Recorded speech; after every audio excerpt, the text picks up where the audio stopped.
Hey guys, this is Mike And Scott. and Justin God damn it, Justin. from Deepwood Force of Will coming at you with another deck profile. This is another one of the decks that you guys saw from the last duel video between me and Scott.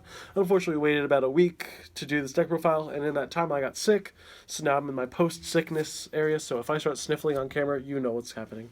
So, as long as you guys saw that, I played Tempo Glorious. So I decided to bring a really trash deck, and it turned out to be way better than I thought it was going to be, so that's good. It was freaking great. So I had a lot of... This is probably one of the most fun I've had with Tempo deck in this entire game, so I'm really happy with the way it turned out. So, what does Glorious do? Well, thank you for asking, because clearly nobody's ever seen this thing used competitively. So, Glorious is Glorious Masked Crusader. It's a ruler, it's a human. It's got a judgment of 3, 1 white, 1 green, and 1 colorless. Energized for white or green, not both. And you can discard a card with the inheritance ability to draw a card, but you can only do that on your turn and only once per your turn. So it's got a little mini discard draw engine. You can kind of turn your inheritance cards into just free draws, which is really nice. And then if you ever get to flip her, which sometimes you do, she becomes Faria, ruler of divine beasts. She is a human and divine beast. That's really weird. When she enters your field, you put the top card of your Magic Stone deck into your field, unrested, so she's got that kind of cantrip ability that a lot of the Seven Kings had. You can, once per turn, discard a card with inheritance and gain its inheritance ability for free, which is sick. And then her God's Art is to pay 0 and gain barrier for the turn. So she can avoid things that are not Black Moonbeam, which is great. And she's a 10-10. And she's a 10-10. Can't forget that. That's pretty good. Same So- judgment cost as Lumia. Same stats. No inherent swiftness. I don't know why. No, yeah. But she's still That really sucks. good just for that front side effect, mainly is what I use her for. It's fine, you just play Laevateinn. Literally, the only reason I ran her is because she was the best user of green energized before RDE came out. That's True. That's literally it. So, onto the stones. We got 4 Pricia's Memoria. This is basically just a green-white stone that if you have any will open, you can use it to buff up your J-Ruler, as long as she's Faria. So, it's a good card. I'd rather run it over Gusting Skies because, obviously, I'm running the named ruler. Might as well use it. And the rest of it is just 10 green stones. This comes in... This is very important later in the deck because you'll see some basic stone interaction cards, and I decided to make sure that my ratios weren't too bad. If you saw the video, though, I opened with these multiple times, somehow. So I'm thinking of bumping this up to 11. You're welcome. Scott's really good at stacking my stone deck. It's okay. It's okay. I tried stacking yours, but all yours were white. Yeah. So, it's a 14-card stone deck. Probably going to be putting up to 15 soon, just to make sure, absolutely sure, that I don't hit those. So onto the main deck. We got 4 Cantrip Kitty, Tama, Familiar of Holy Wind, draw a card, deal 200 damage. It's a really good tempo green resonator for 1 mana. Not much to say about it. Everybody knows how good this card is. People who don't know, card that people don't know about is Little Red, Fairy Tale of Air. This is a 1 mana 3/3 that gains +1/+1 for each green stone you control. So she has scaling stats, which is great when you're trying to ramp into stuff. And also, as long as you control a basic green stone, she has swiftness, which is, again, why we play those Fiethsing stones there as your basic stones. So the point is to get her out, get her going with swiftness as early as you can, and then just keep cycling her and buffing her up into the late game so you can swing for like 10 with each of these with swiftness. So she's pretty good. She's a 1 mana 10/10 with swiftness when you get into the late game. Moving on, we have more Little Red. We got Red Riding Hoods. Obviously, being able to kill these things off, get a Magic Stone really helps with ramping the deck. Once you get into your late game, because you run so many stones, you can actually get her 7/7 body with the 3 keywords, so that can work sometimes. Just a good green resonator. Nothing big to say about her. Got 4 Sacred Beast of Wind. This is a flying 3/3 1-drop resonator. But with the inheritance to target a resonator, it gains flying and +3/+3 until end of turn. So you can use it with Faria to discard it to draw a card, or you can use it in the late game to gain flying on something that you need to push through for damage. So it's a nice little damage option. Nothing too bad. We got 2 Fiethsing, the Spinning Winds. The Fate Spinning Winds. Oh my god. 2-drop 6/6 quick cast, which is really nice already. The body's good. When she enters your field, you can choose one of your Resonators and return it to your hand. You don't have to do it, but if you want to, you can. This ability came in handy when I was trying to not sack my whole board to Arthur, which is really nice. And her inheritance is to ditch yourself from the hand for 2 will, give something +6/+6, and summon a Fiethsing's Monocle addition from your deck to the field, which is really nice because that turns all your stuff into mana dorks, which is pretty cool. So, again, she's another source of inheritance. You can discard her with Faria to draw a card, and if you want to use her for the ability, you can. So, the deck has options. We've got one Amaterasu. Amaterasu is, has, what is it, lifelink? I don't even know what her abilities are. All I know is that she can resurrect herself from the grave by tapping things down. She can use inheritance to give something +8/+8, but she's just a nice big target for Faria's inheritance ability to discard it and draw a card. So she's a good late game card. She's pretty okay. I might change her up with some cards that came out in the latest set. And then we have 2 Shining Kirin. This is the last of our inheritance abilities. Shining Kirin, when it's summoned, you draw a card. So it's a 3-mana 6/6 draw card, which is not terrible.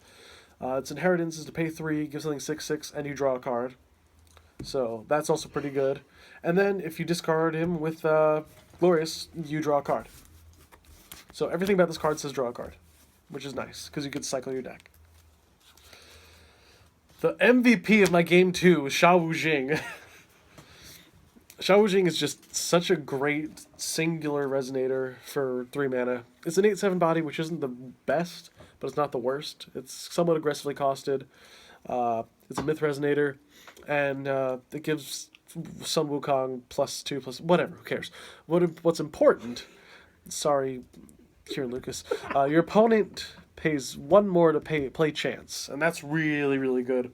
If you're facing control matchups and they have to pay 1 more for all their stuff, like, I don't know, Zero's Magic Light, that could potentially remove your board from the game. Everything goes to hell with that card. Yeah, this thing is just kind of a chaotic card that comes out of nowhere and your opponent doesn't like it. It makes them pay more for cancels, which is great. It makes them pay more for just cards. It's awesome. Recommend it as a one-of. The card that was kind of the point of the deck that keep the longevity, for Frigg, Goddess of Abundant Harvest. This card is... Alright.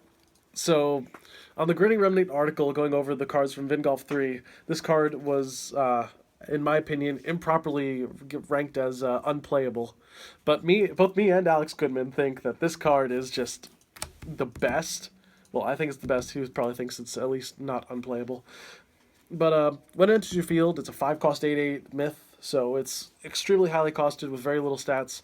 But when it enters your field, you add back from your grave to your hand 1 resonator, up to 1 resonator, 1 chant, and 1 addition back to your hand.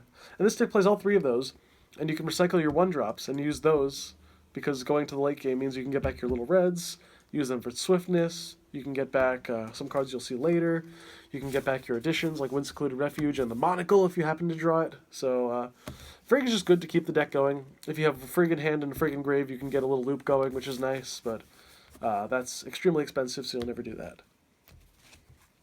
Moving into non-resonators, we have 2 Laevateinn, because it's like the best card in the game, and you'd be ridiculous not to run it, because it's too good, and Why not a 4 of? Alright, because I'm not trying to get the ruler side, boyo, come on. The ruler side is important, it lets me draw. The other side sucks, it just has stats. It just kills people, it doesn't draw.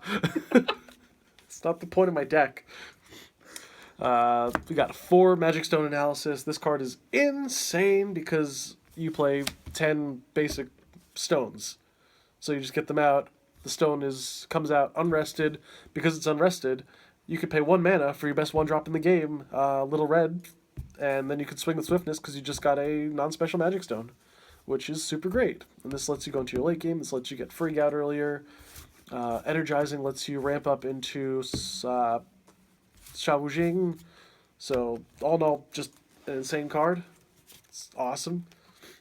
2 Seal of Wind and Light. Seal is a good card. It's not the best thing ever, because it's sometimes just... It depends on whether or not you see your Pricia's Memoria. You don't always want to see it, so But having a cancel in the deck is really nice, so definitely recommended. I don't think I would cut these down. We have 4 Kaguya's Moonbeam Butterfly. Your deck lets you bring back Chance from the Grave with Frigg, and you can toolbox out anything you need at any time. In the late game, you can toolbox out 1-drops that, depending on the size of your stone lineup, become huge with swiftness. So paying 2 to get out a little red from the deck and swing for 1,000 is insane value. You can always get these back from the grave with Frigg. It's just a lot of value in one card.